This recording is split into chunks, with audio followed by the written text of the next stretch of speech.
1, 2, 3, 4. Show yourself. I'm your host, Bob Walters. Let's get to it, y'all.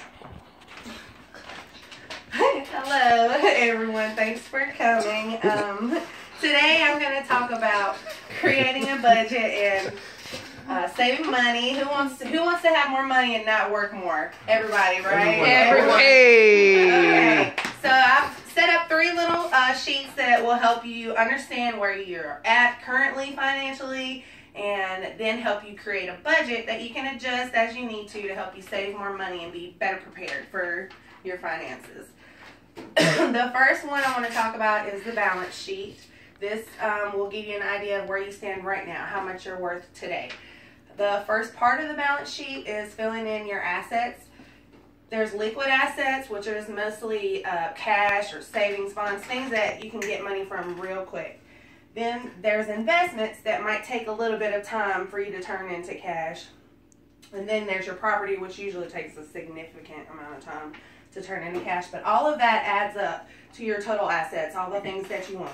Then on this side, your current liabilities, which is like your monthly bills, anything that you have to pay on every month that's not like a car payment that's going to be like you got to do it for 5 years, because those are going to be your long-term liabilities, like your mortgage, your car payment, things like that. If you have a loan, like a student loan that you're paying on, that would be a long-term liability.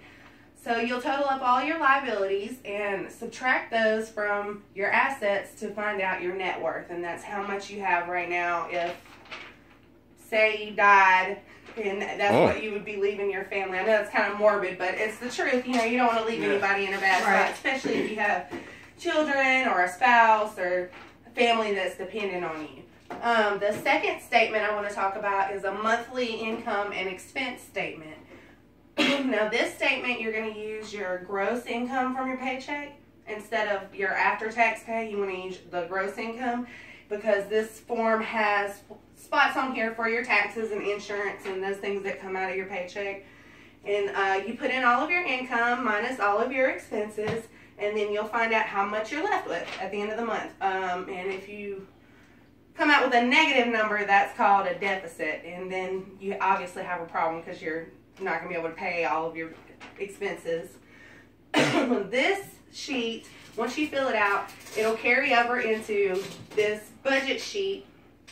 This has all the months of the year on it, and it looks a lot like this income statement, because you're going to put your income minus your expenses out, and then down here you have your cash surplus or deficit. Excuse me, I'm sorry. And then at the bottom row is a cumulative surplus or deficit. So this could be a savings account, really, down here if you want to use it that way. So when you're doing this monthly budget for the whole year, you might come across some months, usually Christmas, holidays, stuff like that. Sometimes money gets short, and you may have a deficit. So there are a few ways to deal with deficits. The first one, which I think is the best option, is to move any cash surplus you may have had from previous months that you saved and move it over to that month to help you pay your bills. Basically, whatever you have in your savings to help you pay your bills. If that's not enough, then you can always ask family and friends, but a lot of people don't like to do that for personal reasons. The third option is to get a personal loan, and I would consider that a worst case scenario, but it is an option if you need to do it. The only thing is you're going to be paying interest on that money that you borrowed. So, excuse me, you're really spending more money in the long run. It's only going to hurt you. It's better to find ways to get your bills paid without having to borrow and pay interest on it. The last thing I want to talk to you guys about is the importance of savings. I know when I graduated high school, they used to say you should have 3 months of income and expenses saved up just in case you get sick or you lose your job or you get hurt on the job or something like that, because usually workers' comp takes a while to start paying out.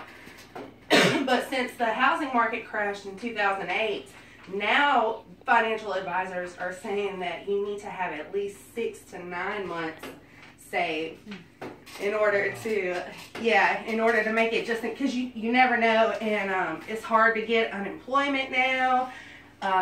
Companies are cutting back on those disability benefits that they used to give out for free. Now you have to pay for them. So, excuse me.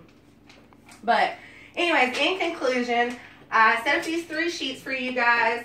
If you want a copy of them, I can email them to you or whatever. There's a balance sheet, income and expense statement, and your monthly cash budget. I hope I've taught you guys a few things about money and some ways to help you save money and get you out of a jam if you're ever in one. Yep. Hey! All right.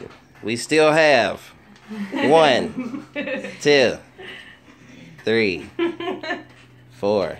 Hold on. Somebody hold us so I can get Nope. a...